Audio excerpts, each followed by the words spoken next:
బచ్చగాడు కౌశిక్ రెడ్డి నోటికి ఎంత వస్తే అంత ఇష్టం ఉన్నట్టు గౌరవ ముఖ్యమంత్రి రేవంత్ రెడ్డి గారు మాట్లాడుతుండు.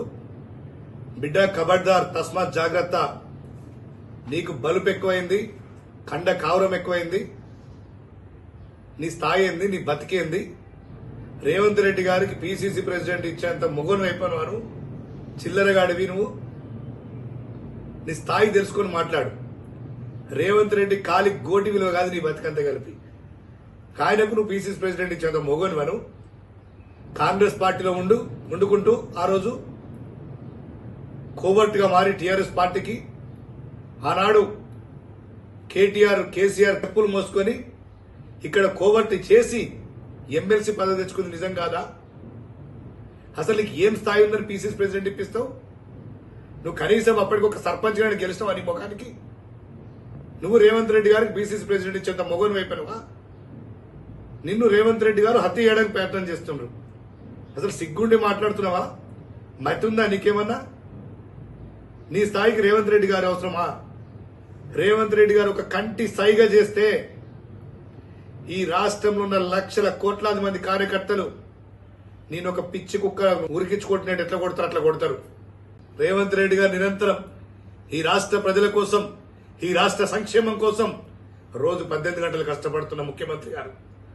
ఆయనను మాట్లాడితే ఏదో పెద్దవాళ్ళని తిడితే పెద్దవాళ్ళని అయితే ఉన్న భ్రమలో ఇలా కౌశిక్ రెడ్డి ఉండు. ఇలా హరీష్ రావు దిక్కు, కేటీఆర్ దిక్కు శిఖండి రాజకీయాలు నడుపుకుంటూ నిన్ను ముందు పెట్టి ఉసిగొల్పుతున్నాడు.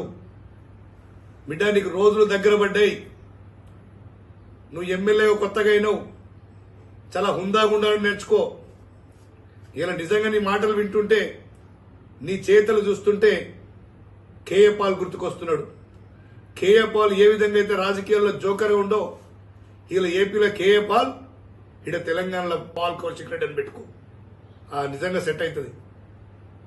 ఇప్పటికైనా ముఖ్యమంత్రి రేవంత్ రెడ్డి గారి మాటలను ఉపసంహరించుకొని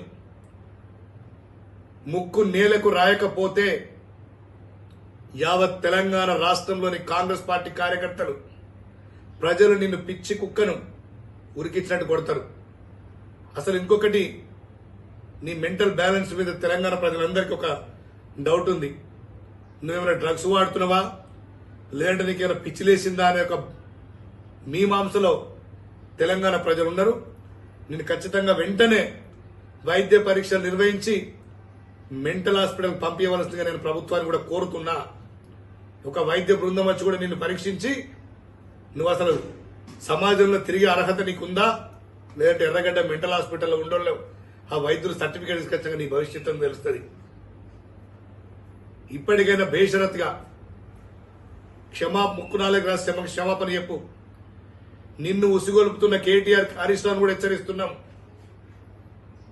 తస్మాత్ జాగ్రత్త అని చెప్పి.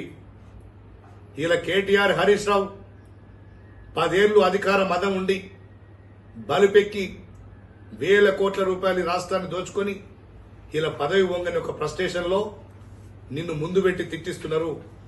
ఇది మొత్తం సమాజం అంతా గమనిస్తున్నది. వచ్చే ఎన్నికల్లో నీకు, మీ పార్టీకి ఈ రాష్ట్రంలో ఎక్కడ కూడా డిపాజిట్ రావన్న సంగతి గుర్తుపెట్టుకో కౌశిక్ రెడ్డి. పెద్దవాళ్ళని తిడితే పెద్దవాళ్ళైతే భ్రమలో నువ్వు ఉన్నావు. ఆ భ్రమ నుంచి నువ్వు బయటకు రా. లేకపోతే నిజంగానే చెప్తున్నా, ముఖ్యమంత్రి గారు చెప్పినట్టు వీపు చింతపండు అవడం ఖాయం. మా కార్యకర్తలు నిజంగా నువ్వు ఎక్కడ దొరికినా నీ పిచ్చి ప్రేలాపనలు, పిచ్చి మాటలు మాట్లాడకపోతే ఖచ్చితంగా నిన్ను వీపు చింతపండు చేస్తారు, నీకు బడిత పూజ చేస్తారు, నీ లగ్గం చేస్తారు. ఇప్పటికైనా ఒళ్ళు దగ్గర పెట్టుకొని ప్రవర్తిస్తే చాలా మంచిదని చెప్పి నేను హెచ్చరిస్తున్నాను.